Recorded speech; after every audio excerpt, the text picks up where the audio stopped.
Okay, here we go. So there's a reason why I have this illustration here. Okay, I have this illustration here. I have a seesaw here. The illustration is for, I believe it is experiment number 3. It's the equilibrium between cobalt chloride and cobalt hexahydrate. So this is this right here illustrates experiment number 3 in your lab. This right here is a good way to visualize the equilibrium process.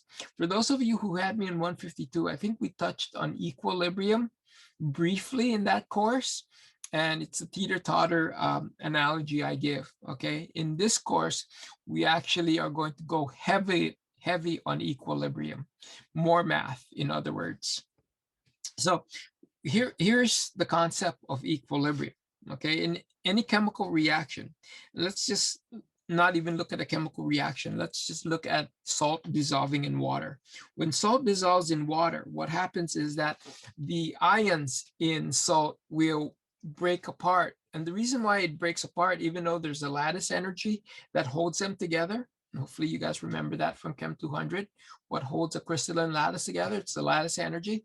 But if there are forces that could compensate for that lattice energy, then it'll pry apart.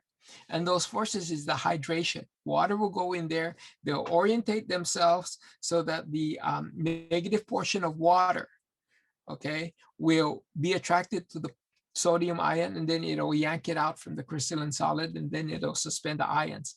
The positive portion of water will be attracted to the chloride ions, yank it out from the crystalline lattice, and then suspend these ions.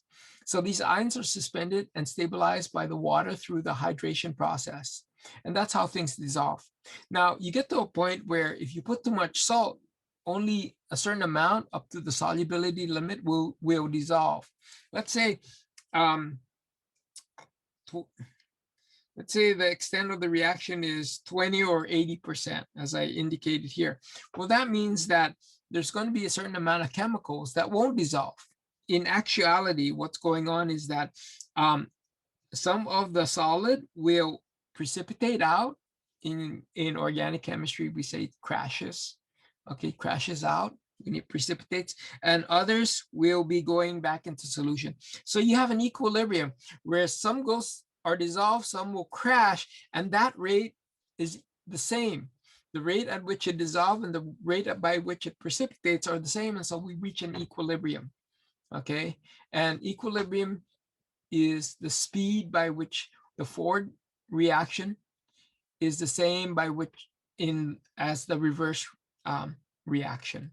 And when that condition is satisfied, we are at equilibrium. And it's really a dynamic process, so it really should be called dynamic equilibrium. The only thing that changes that ratio of forward and reverse is changing the temperature. Okay, we can change the equilibrium constant, but that's what happens during an equilibrium process. The forward direction and the reverse direction are equal to each other.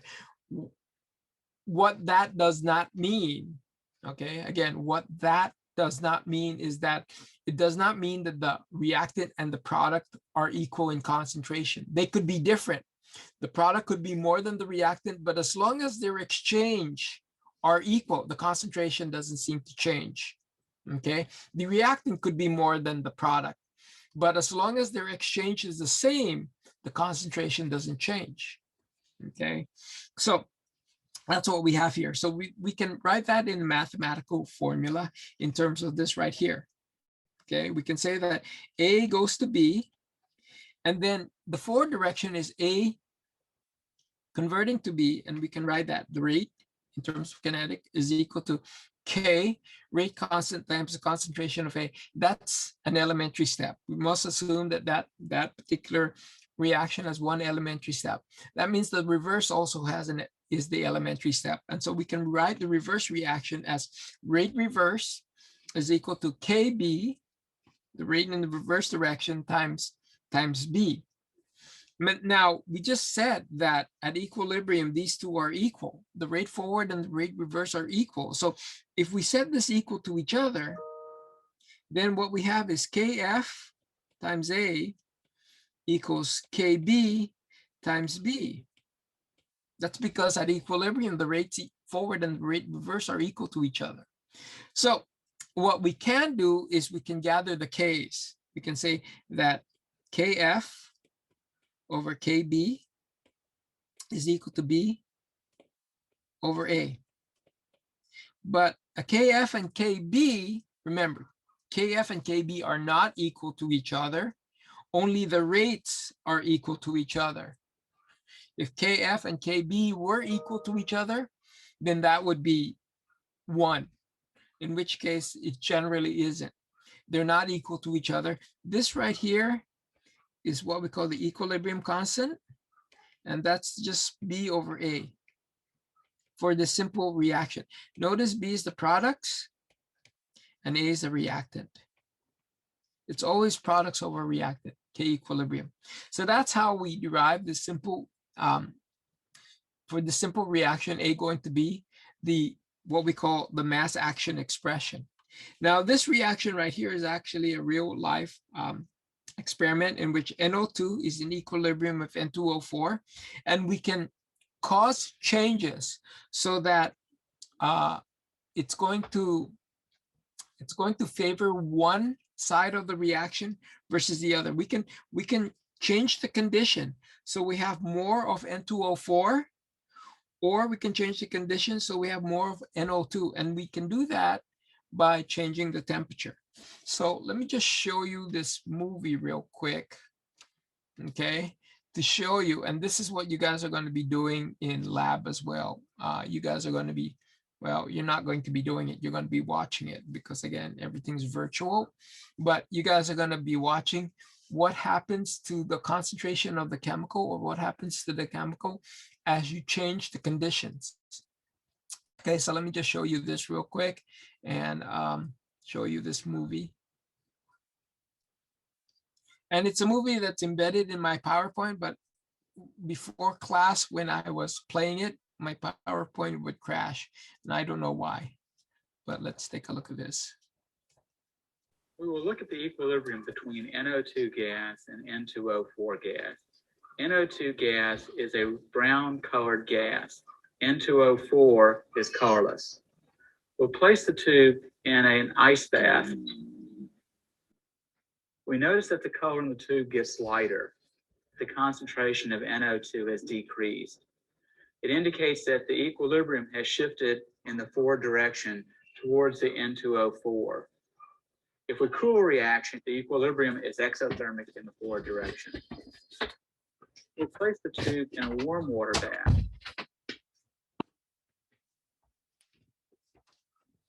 Notice that the color in the tube gets darker, indicating an increase in the concentration of NO2.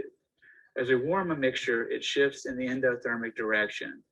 The tube became darker, which indicates that the equilibrium has shifted in the reverse direction. Now, I want to point out a couple of things in that video. One, it sort of demonstrates the process of equilibrium and how it can shift in based on changing the conditions. Conditions that you can change are concentrations, temperature, okay, pressure via the volume. But the other thing I want to point out, and this is especially true when you guys do experiment number 3 in lab, is that the way we monitor the direction of the reaction is whether one chemical is being produced or one chemical is disappearing, okay? In this particular case, what we saw is that N2O4 is a colorless gas. And so when the solution starts to become less brown, it means NO2, the reactant, is changing to N2O4. That's based on the color changes. So you're using the observations to imply what is taking place in terms of the equilibrium process. Now, when they took that tube and put it in the warm water, what happens was that the brown color started to get darker. And again, that's based on the presence of NO2. So it's especially important that you remember that in experiment number 3, we use our observations of what the characteristics of the reactant and the product to give us an idea in the direction of which the equilibrium is following, whether it's favoring the product or the reactant. Okay, because we cannot look in a microscope and see the chemical in its atomic formula change. What we can do is monitor the change in its physical properties. So that means that you have to write down your observation as to what the products look like, what the reactant looks like, and then use that change to give you an idea of the direction of the reaction. So keep that in mind. So let me go back to the PowerPoint. Okay. And that's basically this right here. Okay, there's generally a movie that we have next. Oops. That generally is here. I'm going to skip that. So the double arrow indicates that you have a forward and a reverse reaction, and that if you reach equilibrium, the rate of the forward and the rate of the reverse are equal. Again, that does not mean that the chemical B and the chemical A, or the products and the reactant, are equal in concentration. They could be different, but the rate by which they exchange are equal. That's equilibrium. Okay, and so you can take any reaction like this, and if it's at equilibrium, you can write something called the law of mass action, or the mass action expression. It's very simple, okay? But some of you are going to blow it in quiz 2 because you're going to forget some of the things I tell you. But like I said, it's very simple. It's always going to be K equilibrium is equal to the products taken to its coefficient. It has to be a balanced equation, in other words, over reactant taken to its coefficient. But the chemicals in the mass action expression can only be aqueous or gas. If it's a solid or a liquid, it does not show in the mass action expression. Why? Because only the chemical in which the concentration varies are allowed in the mass action expression. A solid, concentration doesn't vary. You have less of it, the volume changes proportionally. So the concentration doesn't vary. If you have a pure liquid, then you have less of it, the moles also changes proportionally. So the only chemicals that are allowed in the mass action expression, and that means that you have to pay attention to the phases, are those chemicals in the aqueous phase or the gas phase. Okay, and that'll be more clear when we get to that point in the lecture. So we can certainly say that's the mass action expression. Again, very easy. As long as you have a balanced equation, and as long as you note the phases of these chemicals, you can write mass action expression. Okay, it's a mathematical expression. And then we start putting real numbers. And that's where it gets hard, because what you guys will end up doing is you're actually going to predict what these concentrations of products and reactants are when equilibrium is established. And that's where it gets really difficult at times, because there's a lot of math involved. Okay, but it's not calculus or anything, it's algebra. You just have to make sure that you're smart in your algebra. So here's the Haber process, and the Haber process is it's named after Fritz Haber, the German scientist that sort of perfected the conversion of nitrogen and hydrogen to ammonia. And why is ammonia important? Because ammonia is the chemical that is necessary to fertilize plants and everything. But ammonia also has very strong bonds, okay, between the nitrogen and hydrogen. And so when that breaks down, it releases a lot of energy. That's why ammonia containing, nitrogen containing compounds are very good explosive. Ammonium nitrate is a fertilizer, but it's also an active ingredient for bomb making. Okay, I don't know if you guys heard about the Oklahoma bombing. This happened, I think, when I was in college. But what this crazy person did was he took a Ryder truck, he put all kinds of fertilizer in the back, these big barrels, parked it out in front of the federal building in Oklahoma. and then he ignited it, and it blew out the front, and the building was like a good maybe 25, 50 yards away, blew out the front face of that building. And unfortunately, the child care center was there. Um, I think his name was Timothy McVeigh. You can look him up, but it did a lot of damage just based on fertilizers. Anyway, this reaction right here shows the progression, the concentration change as the reaction proceeds. You've got nitrogen, hydrogen, and ammonia. And of course, the ammonia is 0 at time equals 0.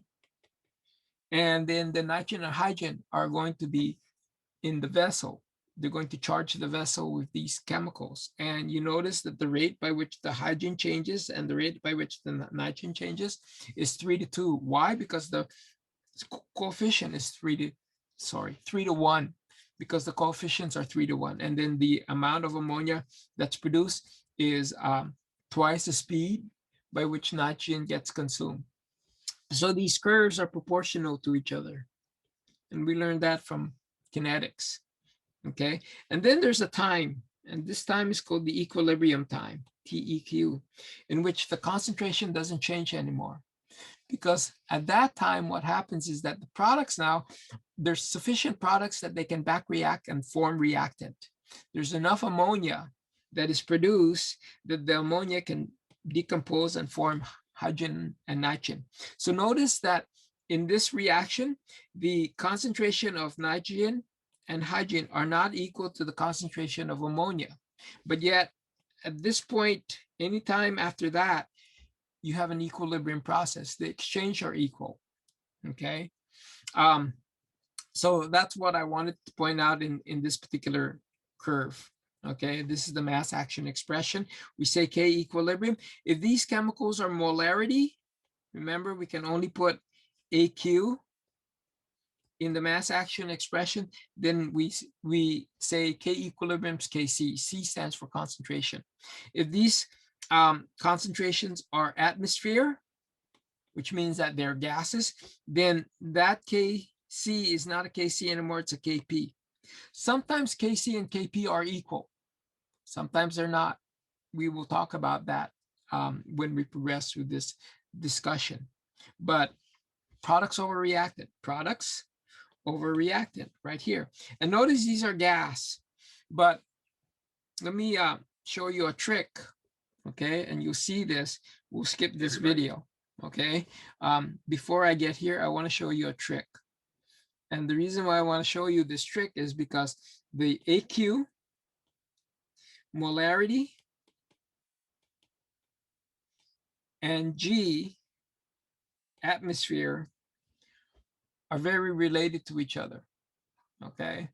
And that's through PV equals nRT, gas law. Now, what is molarity? Molarity is moles over volume. What is atmosphere? That's pressure.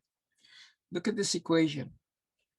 Can't we write N over V in this equation? So we can say that pressure is equal to N over V RT. At constant temperature, that's just a constant. Okay, R is a constant. R is 0.08206 liters atmosphere, mole Kelvin. Because we are using the ideal gas law, you need to use 0.08206, or some people just say 0.0821. I always remember 0.08206 because that's how I learned it as an undergraduate. So this is a constant, but this is molarity. So pressure is proportional to molarity via RT. That's why I said in the Chem 200 review, know your gas laws, because you guys are going to be using it here in equilibrium. You're going to relate the gas constant, the atmospheres, to molarity using that. Pretty simple. So let's take a look at this, because we want to know exactly K equilibrium. K equilibrium is really a fascinating information. K equilibrium tells you the efficiency of the reaction. When K equilibrium is large, it means that most of the product is being produced. When K equilibrium is small, it means that not very much products produced. It's mostly reactant. So K equilibrium is an indicator of efficiency. Okay, K equilibrium can never be negative.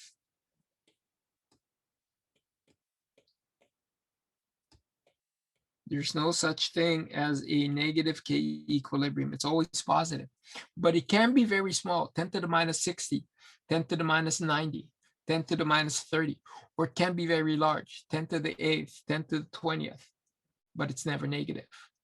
So remember, K equilibrium is equal to the product over reactant.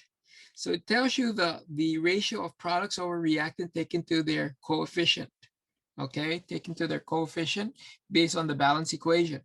But an indicator tells you the ratio of products over reactant. So if you remember some math, I know we do a lot of math in this class. Okay, that's why I said if you love math, this class is for you. If you hate math, oh man, I feel sorry. Okay, you're going, as a scientist, you're going to have to like math. That's just part of the terrain. Let me clear this. Okay, it's just part of the terrain in terms of doing science. If you have a ratio X over Y, products over reactant, it's less than 1. Okay, so that means that X is less than Y. That means that this number is bigger. This number right here is bigger. Y is bigger than X, like 2 over 2,000. That number is much, much less than 1.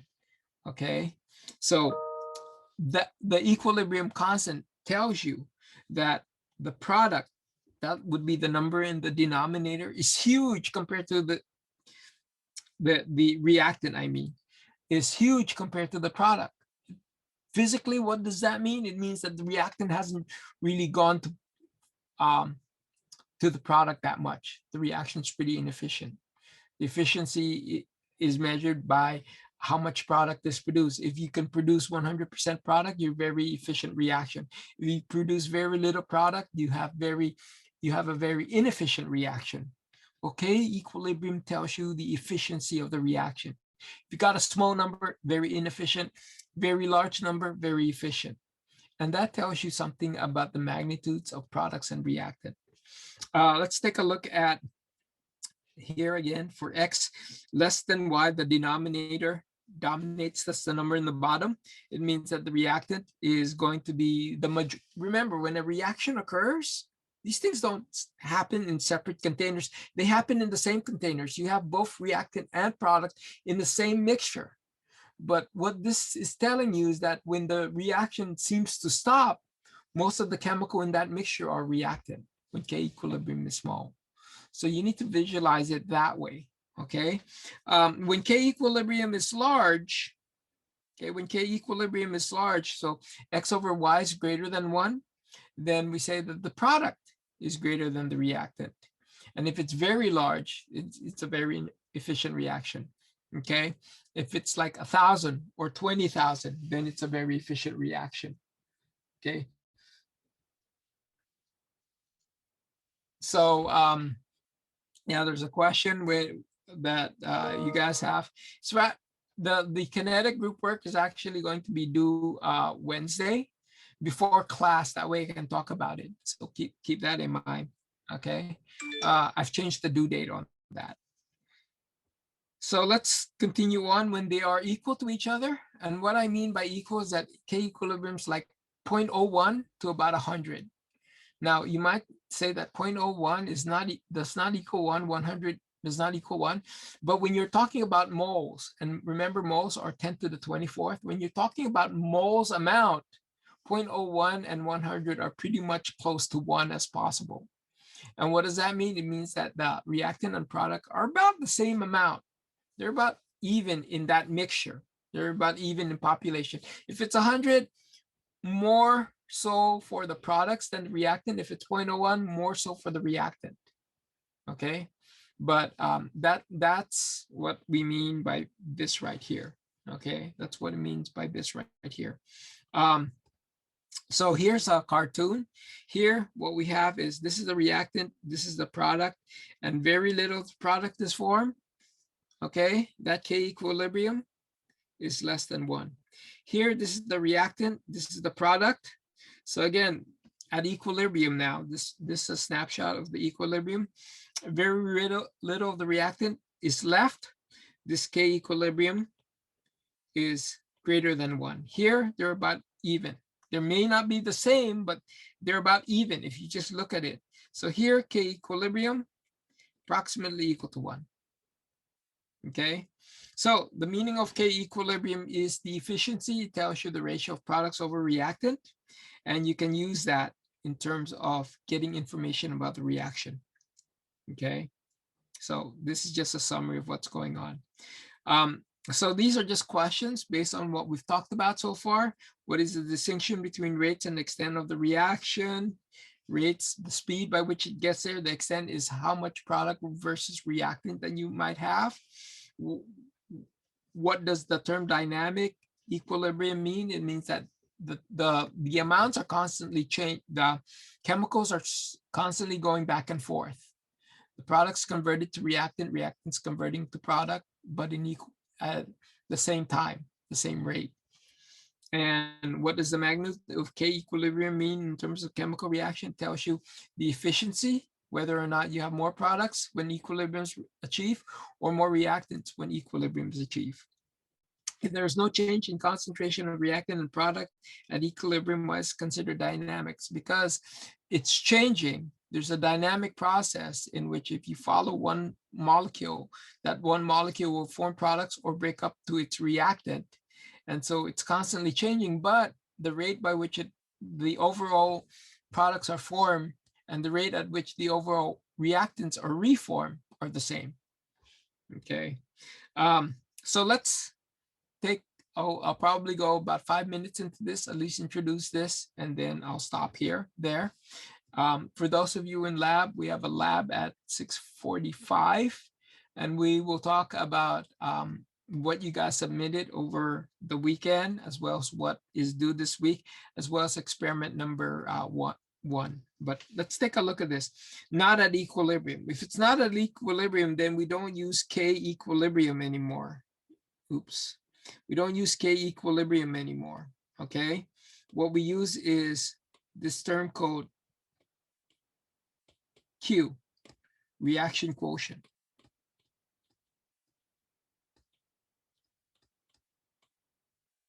Okay, quotient is just some number over another. It's a division, okay? So that's what this is. It's a reaction division. It's basically products over reactant, but that ratio is called Q, the reaction quotient, okay? So if we have a reaction, it's not at equilibrium, so it's either going in one direction, forward, or going in the reverse direction, reactant, but the rates are not the same, then we use a mathematical terminology called Q, and it's still products over reactant,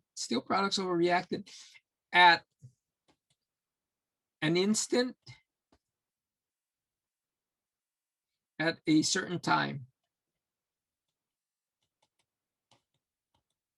Okay, it's a snapshot in time, that Q value. Q will always chase K equilibrium because eventually that reaction will reach equilibrium, and that ratio, products over reaction, will eventually equal K equilibrium. So we can say that Q, the reaction quotient, will eventually equal K equilibrium. And so I like to say Q is always chasing K equilibrium because when K equilibrium is attained, products over reactant equals K equilibrium, and Q is not Q anymore. Q is K equilibrium, okay? So what we have here is where the numerical value of Q will determine the direction of the reaction.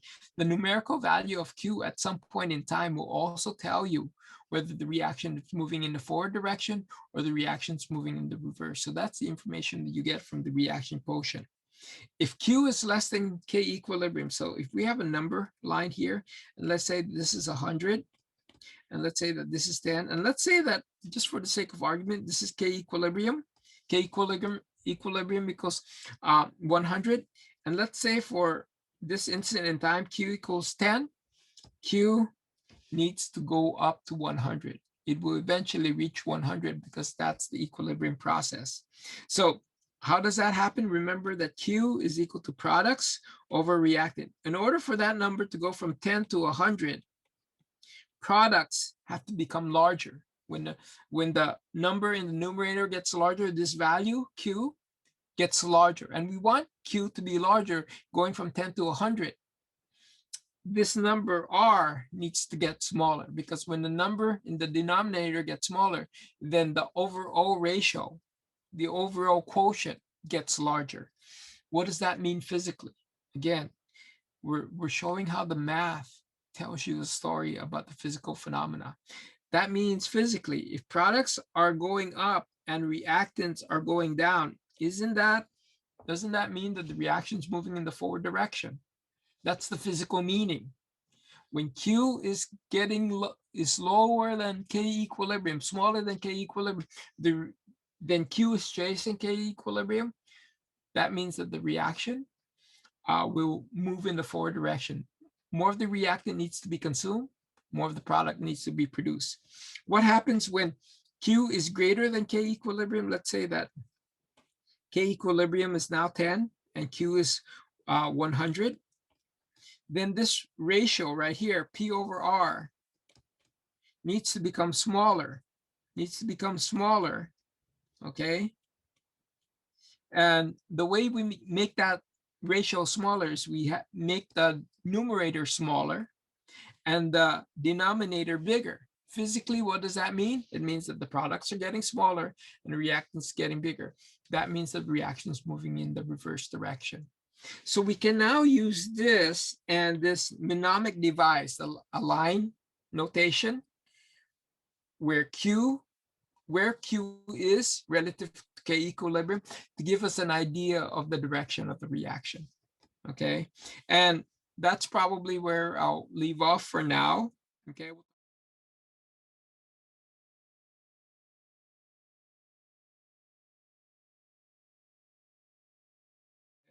We're talking about reactions that are not at equilibrium.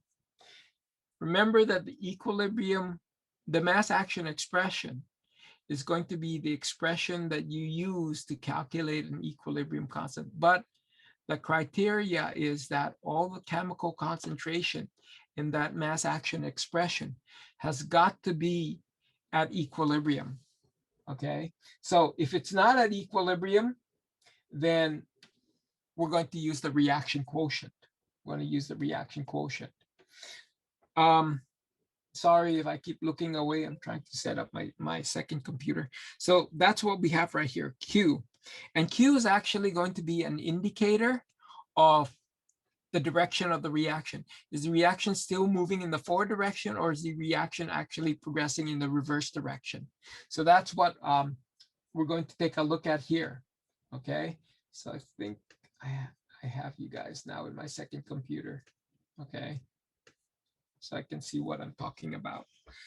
And that's what we will see right here when we talk about these things. We're going to see Q relative to K equilibrium. So when Q is less than K equilibrium, that means that Q has to get bigger. That means the product has to increase, the reactant has to decrease. Physically, what that means is the reaction's moving in the forward direction. If Q is less than K equilibrium, then that means that the product, the numerator, has to get smaller. The denominator has got to be bigger. Physically, what that means is that the reaction is moving in the reverse direction.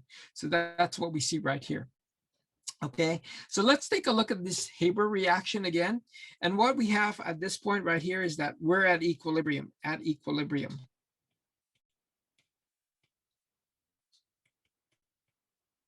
Okay, and how do I know that we are at equilibrium? Because the concentrations of these chemicals are not changing, it's constant.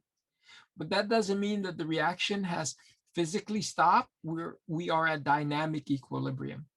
I'm ammonia is being formed at the same rate in which hydrogen and nitrogen are being formed. So we're at equilibrium right here.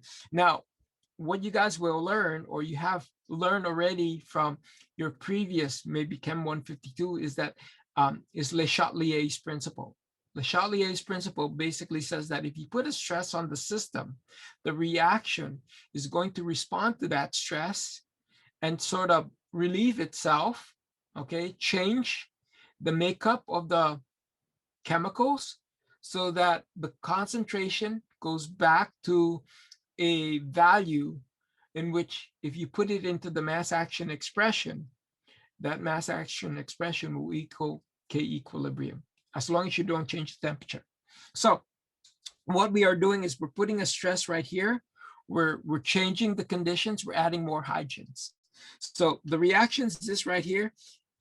If we add more hydrogen, we're loading up the reactant side. It's going to cause a stress on the reactant. It's got to relieve itself.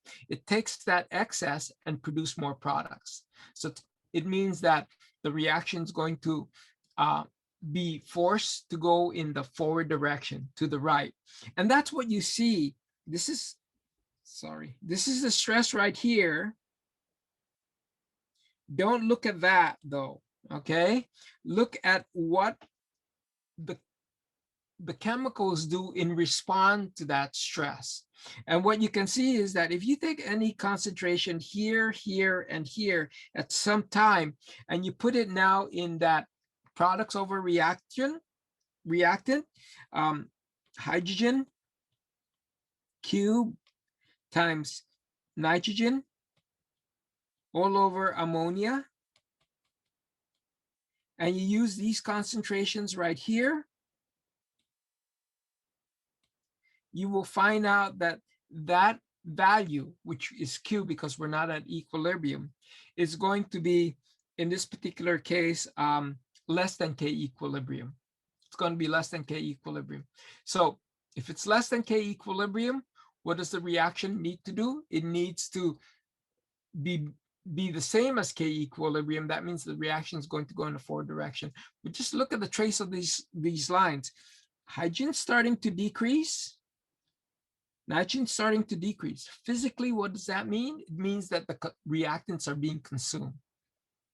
If the hydrogen's decreasing and nitrogen's decreasing, they're being consumed. Look at ammonia. It's increasing. That means it's being produced. That physically means the reaction is moving in the forward direction. And Q, if you just took a snapshot right there, will tell you it's also moving in the forward direction because Q will be less than K equilibrium. Until at some point where you now reach equilibrium. And if you take these concentrations, right here, just read them off here. Okay, use the graph. Don't make it complicated on yourself. It's just the reading of the graph. And at these points, and in the blue shade, if you take the concentrations there and you put it again into the products over reactant, guess what? That value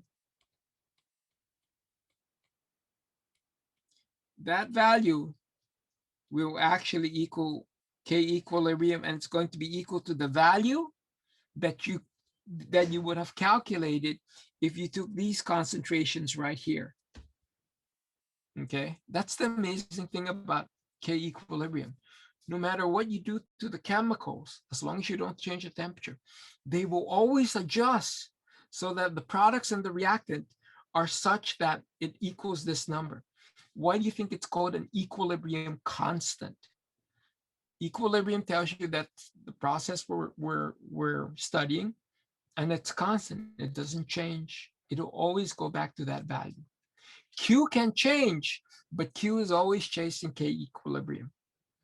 Okay, and it'll vary until it matches K equilibrium, in which case the concentrations are going to stay at that level because now it's satisfied the mass action expression for K equilibrium.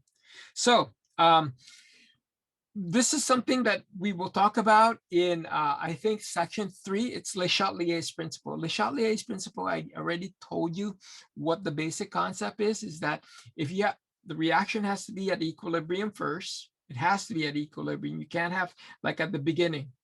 At the beginning, you're not at equilibrium. You're ready to like start the reaction, okay? But if the reaction's at equilibrium, so the reaction must have progressed already, and it's at equilibrium, and you cause a stress, then the reaction is going to adjust to that stress. And the way I like to explain it in terms of a visual is a teeter-totter principle, okay? Teeter-totter, basically, if you're balanced, if the weight is balanced in both sides, then it's going to be perfectly horizontal, okay? And that means that the two sides of the teeter-totter seesaw are going to be of equal. Now, I remind you, this is just a visual to help you. It does not mean that the reactant and the product are equal in concentrations. It only means that their exchange are equal. So that's what I'm trying to illustrate here. We have a balance. It means that the exchange in which reactant converts to products and products goes back to reactant are equal. So we're at equilibrium. Now, what happens if we cause a stress? And that stress could be one of three things. And it can be either on the product side or the reactant side. But the three things that we can change is the concentrations of the chemicals, but only chemicals in their aqueous or gas phase. Why? Because only those chemicals are going to be in the mass action expression. You change the concentration of a solid or a liquid, think about that. Change the concentration of a solid or a liquid. Didn't we just say last time that the concentration of a solid and a liquid are constant? So you can't change the concentration. That means that if you add more solid or more liquid, look at the phases in your reaction, doesn't change. It doesn't shift the equilibrium. It's not going to change the reaction. It will change the moles. Make sure you understand there's a difference between moles and molarity. Moles is the individual particles. So if you add more solid, you're going to change the individual particles. Molarity is the individual particles in its volume. When you add more chemicals, you change the moles, but you also change the volume. So molarity is constant. I know that's hard to separate in your mind, but if you are going to understand this at a deeper level, you got to remember moles and molarity are not necessarily the same. If the volume is 1 liter, then yeah, the moles equals the molarity because the volume is 1 liter. And molarity is defined by the moles of the solute per 1 liter. Okay, so this is very important because I see mistakes for those of you who are not clear about the difference between moles and molarity. I see mistakes in equilibrium all the time. Okay, so going back to adding a solid, you change the moles, you don't change the molarity. Adding a liquid, look at the phases in your reaction. You change the moles, you don't change the molarity because the volume is going to change proportionally. Aqueous, you do change the molarity because when you add a chemical in, okay, that volume is not going to change proportionally. Same with a gas. In fact, generally in an aqueous or gas, those volumes are fixed, but you're increasing the moles. So this is very important for those of you in lab, because when you get to the equilibrium activity, there's a series of questions that test whether you understand the differences between moles and molarity. Anyway, I've been sort of going off on a tangent too much here, but let's take a look at what I have right here. What we have is we have a system at equilibrium, and now we cause a stress. And in this particular case, maybe we're adding more products. So somehow we've spiked the reaction and add more products. So it seems like we're adding a stress on the products. It's got to get back to balance. It's got to get back to the point where the products are converting to the reactant at the same rate in which reactant are converting to product. But if you take a look at this teeter-totter analogy, if we put more stress on the products, the only way this thing goes back to horizontal is if we take some of these products and convert it over to reactant. And that's physically what happens. If you add more products in order to get back to equilibrium, the products has got to return back to reactant until there's a balance there, until you reach equilibrium. So whatever you add to one side, as long as it's not a solid and a liquid now, okay, please remember that. Whatever you add to one side, that species has got to be converted to the other side in order to get the same balance. But sometimes the stress, sometimes the stress is not adding, it's removing.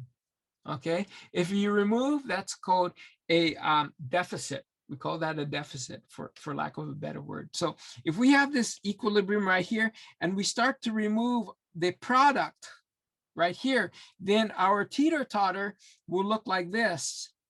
Okay, because this side will be lower because some of the product has been removed.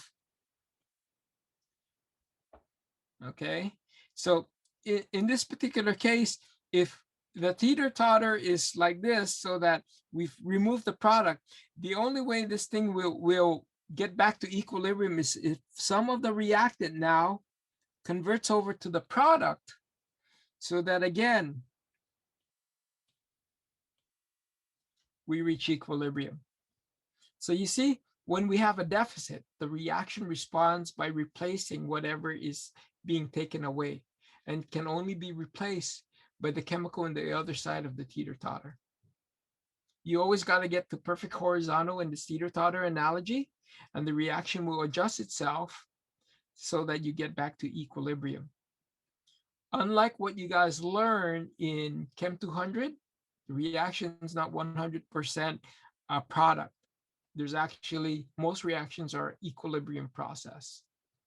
Okay. So let's take a look at this reaction. This reaction is this N2O4 going to 2NO2. And if you look right here, this K equilibrium at 100 degrees is about 0.211. That's the equilibrium constant at 100 degrees. Okay. Now we're looking at 4 experiments here. And what I want to illustrate again is just to show you how the reaction responds based on the fact that initially it's not at equilibrium, but it has to get to equilibrium. So let's take a look at the first experiment. If you look at the first experiment, you will see that in this particular case, we start out with N2O4 with 0.1 molar. Whenever you deal with equilibrium, it's always got to be molarity. So we have 0.1 molar. The bracket here means molarity, and 0 NO2. So we're basically just starting this reaction. We're charging the reaction vessel with N2O4. We close it and we allow the reaction to take place. Okay. If you do products over reactant, because remember the value is products over reactant,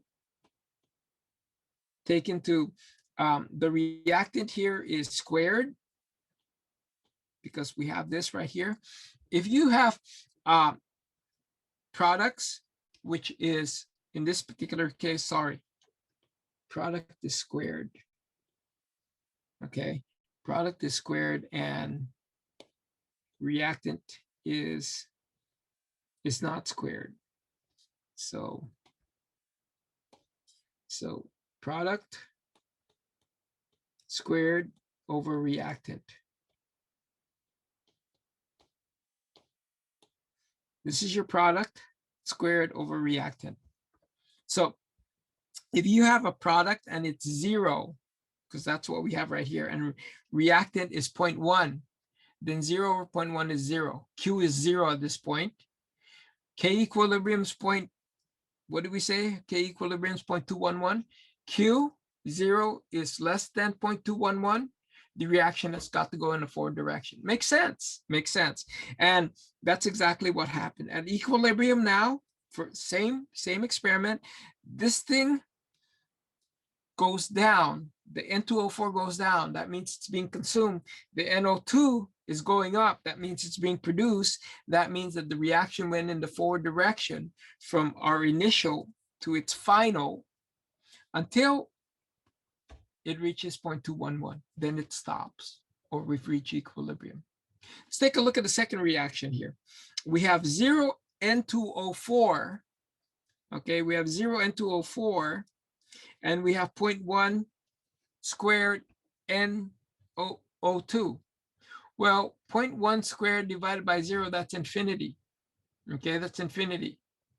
So infinity is definitely bigger than 0.211. What does that mean? It means that the reaction has got to go in the reverse direction. Okay, it's got to get smaller, that ratio. In the process of getting smaller, the NO2's got to get smaller, the N2O4's got to get bigger, and see what happens? That's exactly what happens. This NO2 goes from 0.1 to 0.0627. This N2O4 goes from 0 to 0.0185. So that means the reaction went in the reverse direction until the concentrations are perfect, so that that ratio is 0.211, or in this case, because of experimental conditions, 0.212. And let's take a look when we put 50-50, 50-50, 0.5 here, 0.5 here, and we do that Q value. If you do the Q value right here, it's 0.05. Isn't 0.05 smaller than 0.211? You can predict now that since at this point, if we have equal concentrations of reactant and product, that Q is 0.05. It's not equal to K equilibrium. It's got to get bigger. Physically, what does that mean? It means that the reactants got to get smaller, products need to be bigger, and the reaction's moving in the forward direction. And so let's take a look at what happens when we reach equilibrium. The 0.05 goes up to 0.083, and the 0.05 for the reactant goes down to 0.0332. That means physically, reactant went down, product went up, reaction went in the forward direction. Okay, so again, that's what I'm trying to illustrate here in this particular problem. Okay, in this particular example. Now, let's take a look at this problem right here. In this particular problem, we have, again, N2O4 going to NO2, and we're at different temperature, 532 degrees Celsius. Okay, 532 degrees Celsius. It's higher than the 100 that we had in the previous problem. In the previous problem, we were at 100 degrees Celsius. This problem, we're at 532. Look at K equilibrium at 532. At 532, K equilibrium is 1.3.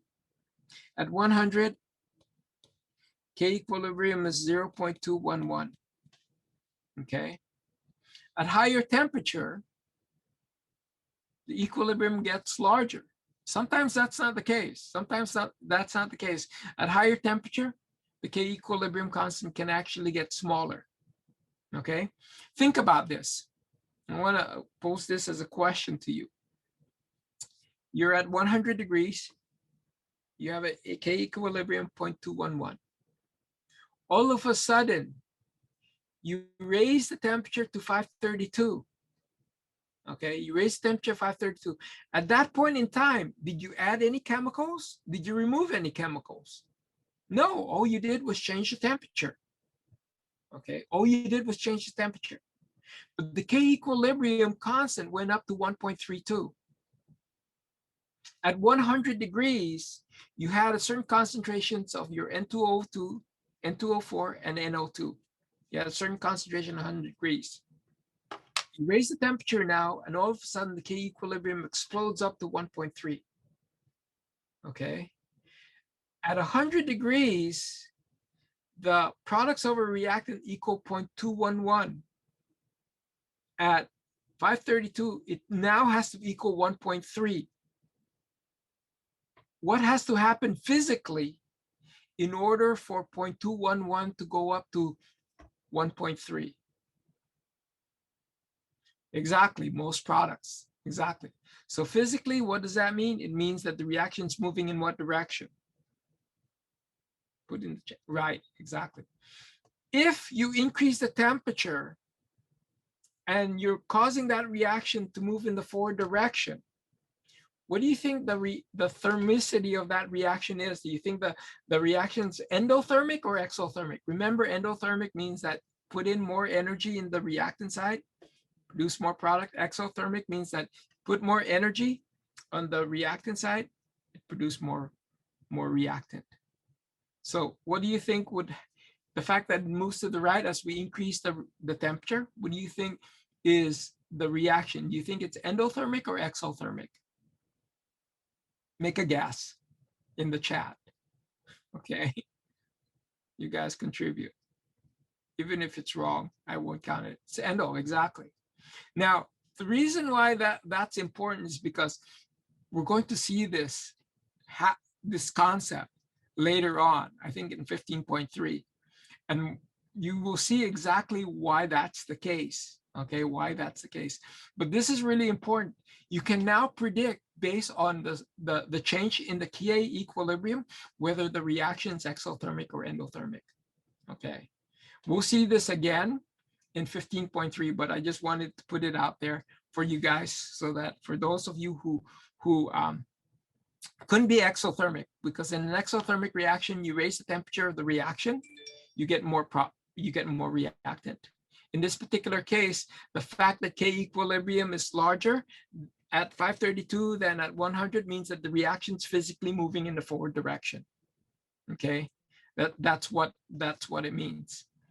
So again, the math addresses the physical process. So let's take a look at this problem right here. Like I said, a lot of things are related based on the discussion we have. Thank you guys for participating.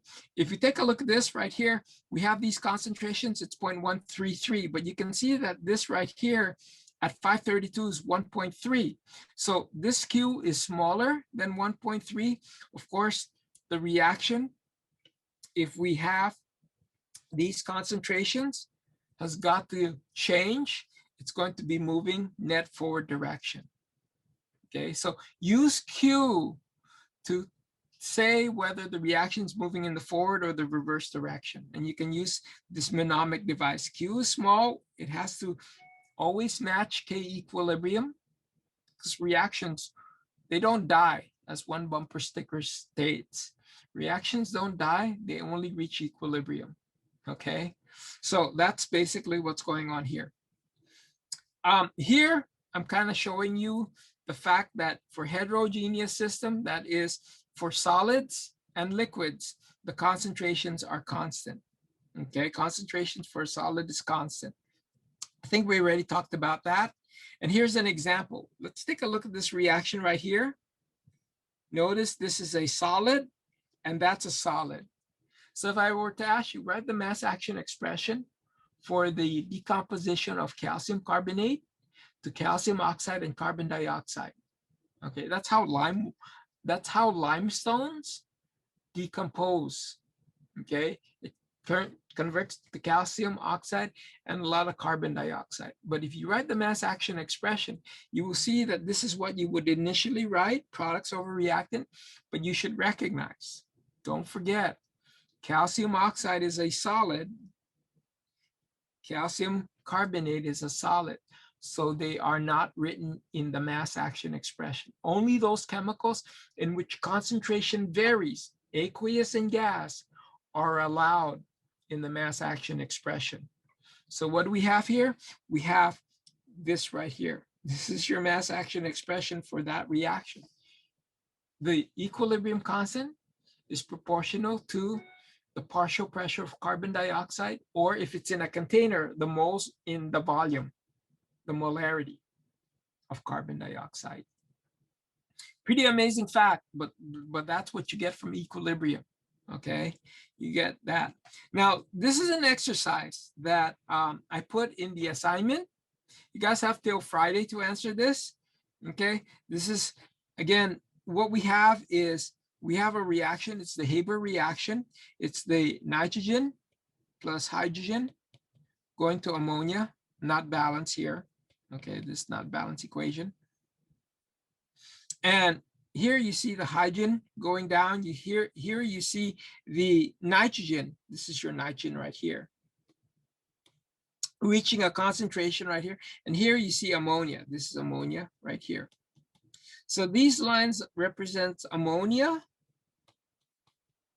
nitrogen, hydrogen, and nitrogen.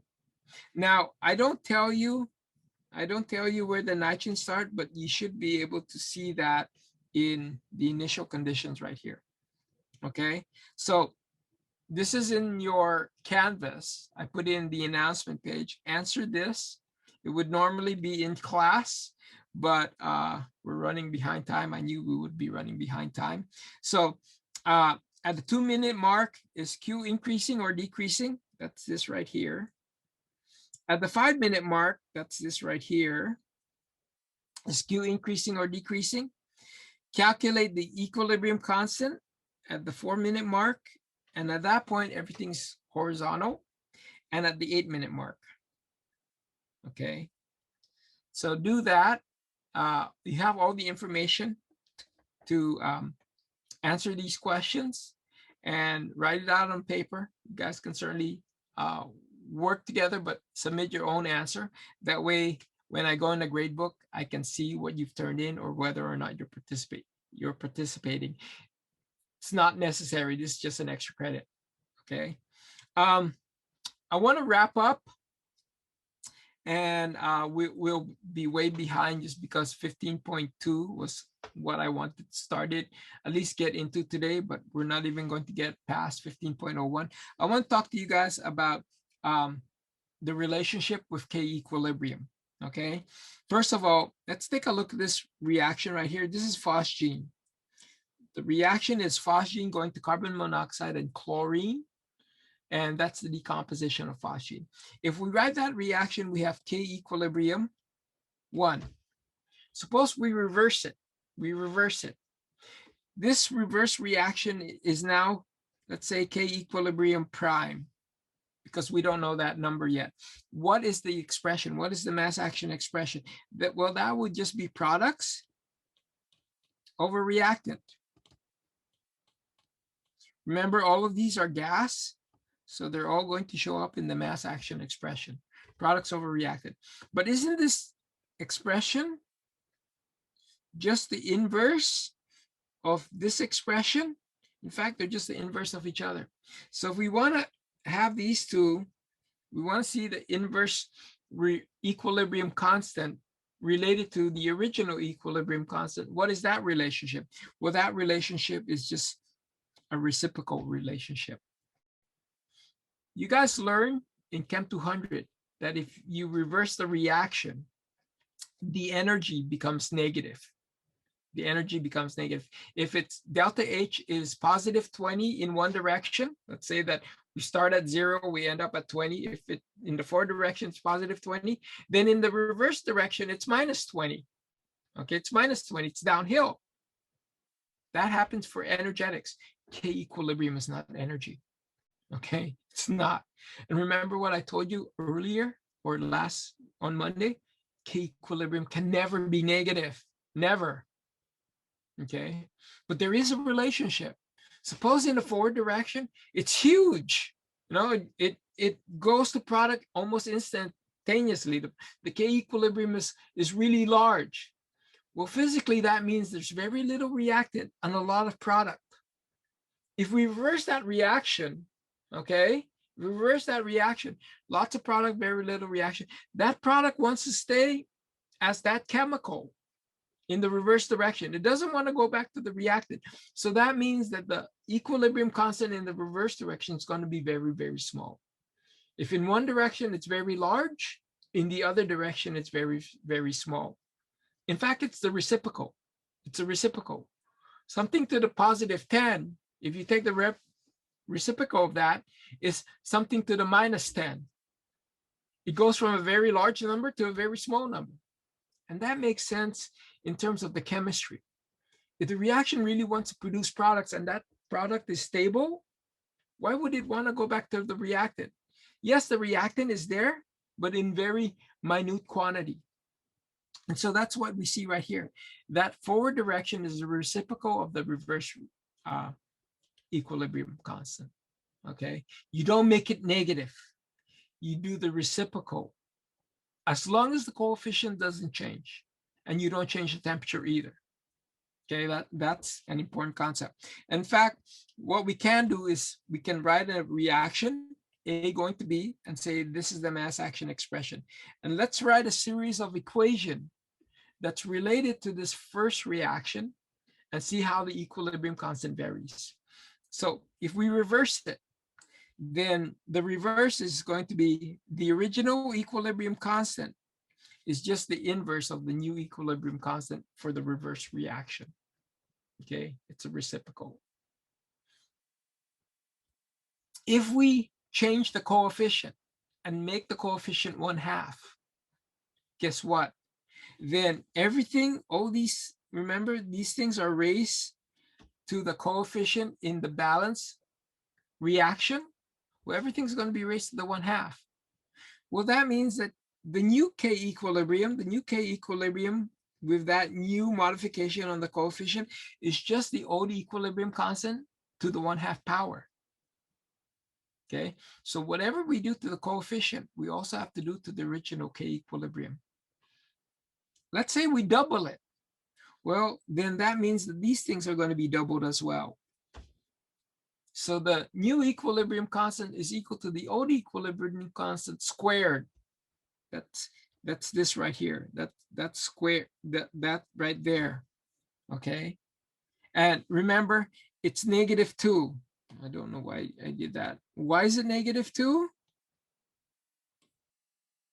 Well, it's -2 because we didn't just double it.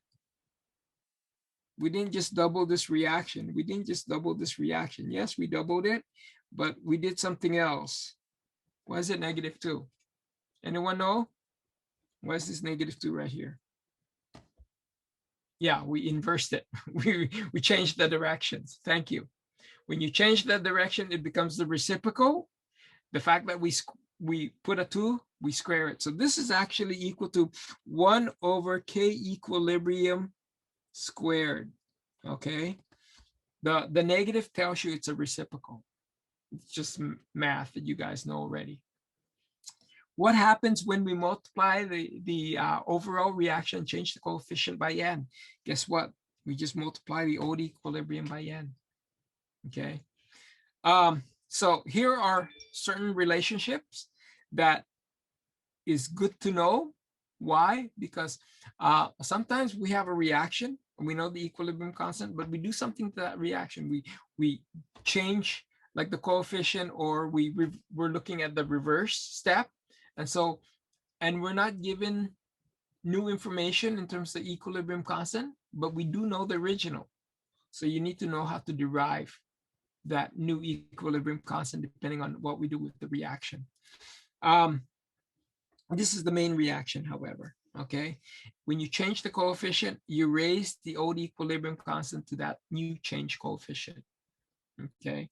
That's what you see right here. You can do that for Q as well, because Q is nothing more than products over reactant. So if you're going to look at the reverse reaction and you have the concentrations at that point in time, then you're going to see that there's a nice relationship between K equilibrium and Q. Now remember, Q is not at equilibrium, but we can still use products over reactant and then figure out that value for Q depending on the coefficients in the balance equation. So this is just to show you there is a relationship there. Okay, so let's take a look at this. Okay, I need to go a little bit over because I spent too much time in the activity 1. Let's take a look at this. This is a K equilibrium for this reaction. Chlorine plus water goes to hydrochloric acid and oxygen. Please make sure, I'm going to say this time and time again, because you guys are going to forget when your IQ drops in the middle of a quiz or an exam. But if I say it enough times, maybe you'll remember. Never assume an equation I give you is balanced. Always double check. Always double check. This particular equation is balanced. You've got 4 chlorine in both sides. You've got 4 hydrogen in both sides. You got 2 oxygens in both sides, but don't assume it's balanced. Double check. This is the K equilibrium. So the question is, what is the value of Kp? For the reverse, what we're doing is we're keeping the coefficient the same, but we're reversing the reaction. Well, the new Kp, we'll call it Kp prime, is just equal to the reciprocal of the old Kp, because we reverse it, okay? So it's just the equations in the reverse. Of course, that's going to be the reciprocal. What is the Kp when, again, you have to like look at what changes are occurring. This is chlorine. This is water. So we didn't change the direction of the reaction. All we did is we divide the original equation by 1/2. 2 divided by 2 is 1. 2 divided by 2 is 1. 4 divided by 2 is 2. So the new K equilibrium is equal to the old equilibrium to the 1/2 power, not negative 1/2, just the 1/2. That's just the square root of 0.0752. When you raise something to the 1/2 power, that's taking the square root. When you take something to the 1/3 power, that's taking the cube root, okay? It's not negative. It's not negative, so it's not the reciprocal. It's 1/2. 1/2 means that you're taking the square root. If it's 2, you're squaring it. If it's 3, you're cubing it. But if it's 1/2, you're taking the square root. If you have 1/3, you're taking the cube root. If it's 1/5, you're taking the 5th root. Okay. So that's basically what we have. Now, here is an important concept. This is Kc. That's in terms of molarity. But our original problem gave us Kp, which is in terms of atmosphere. So the question is, are these two the same? And the answer is not always. Sometimes, not always. Okay. When is it the same? It's the same when, if you take a look at the original reaction, let me clear this real quick. If you take a look at the original reaction right here, oops, clear this.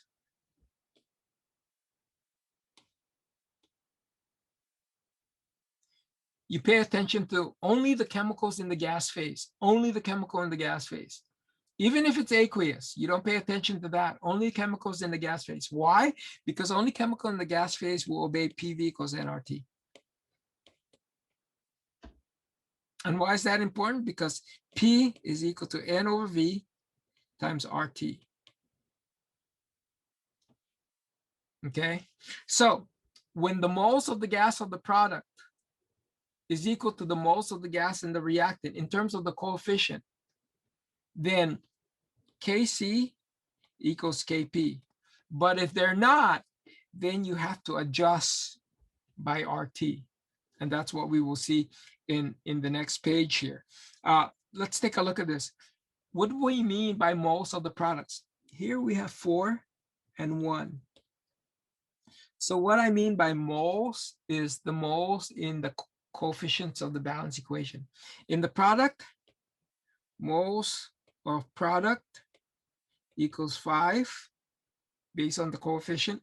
Moles of reactant is 4. They're not equal. So they are not equal to each other. Kc does not equal Kp. You have to put in a factor of RT in there. So how do we do that? How do we do that? Okay, let's take a look at this reaction real quick. Here is Kc. Here is Kp. Okay, what I'm going to do is show you that this is the relationship that we have. This will take only a couple of minutes. And the way I will do that is the following. Okay, this is Kc and this is Kp. What I want to do is show you that if I substitute this term right here, remember pressure is equal to N over V times RT. If I substitute this term right here for these, concentration of CO times RT, concentration of Cl2 times RT, concentration of CO, Cl2 times RT, then this is what I get, okay? We do this, we make that substitution now for CO, we make that substitution for Cl2, make that substitution for CO, Cl2. What we do is we factor out the concentrations. This right here is Kc, this is Kc, molarity. But look at the RT, because the moles of the products and the moles of the reactants are not the same, you get a net moles of your product on top. I mean, you get a net RT of your, in your product. They don't cancel out. If they were the same, you would have an even amount of RT on top and even amount of RT in the bottom. The fact that the moles are not the same means that there's going to be an RT loose in there. If you do this derivation, what you get is the following. Get this following. But the key is, don't worry about the derivation. Just know the equation. Just know the equation. This is our relationship right here. Kp is equal to Kc RT to the delta N, positive delta N, where delta N is this right here. Oops. Is this right here. Sorry. That's delta N. Products minus reactant, the change in moles. We said that the products here was 5. The reactant was 4. 5 minus 4, delta N is 1. If it's 6 and the reactant is 2, 6 minus 2, delta N is going to be 4. So whatever the difference in moles of the reaction is, that's what delta N is. If it's 5 products and 5 reactant, delta N is 0. Anything to the 0 power, anything to the 0 power, go over here. Anything to the 0 power makes that go to 1. Kc equals Kp. Okay, Kc equals Kp. So again, these are the two equations that you guys need to know for equilibrium. Kp in relation to Kc, Kc in relation to Kp. And the way I like to remember it, because sometimes you could remember Kp equals Kc RT, but what is it? Is it positive N or is it negative N? Okay. When you're calculating Kp, P stands for positive. That is got to be a positive N. That's the way I like to remember it. Use things that will make you remember. Okay, things that will make you remember. So this is the final thing I want to mention in this discussion. I think we're pretty much done with 15.1. Took 2 days, but that's fine. Okay, you probably won't remember. You're probably thinking about kinetics anyway, so that's okay. If you have questions in fact, if you have any questions right now, you can certainly ask me, okay? We have 3 minutes, or you can send me an email.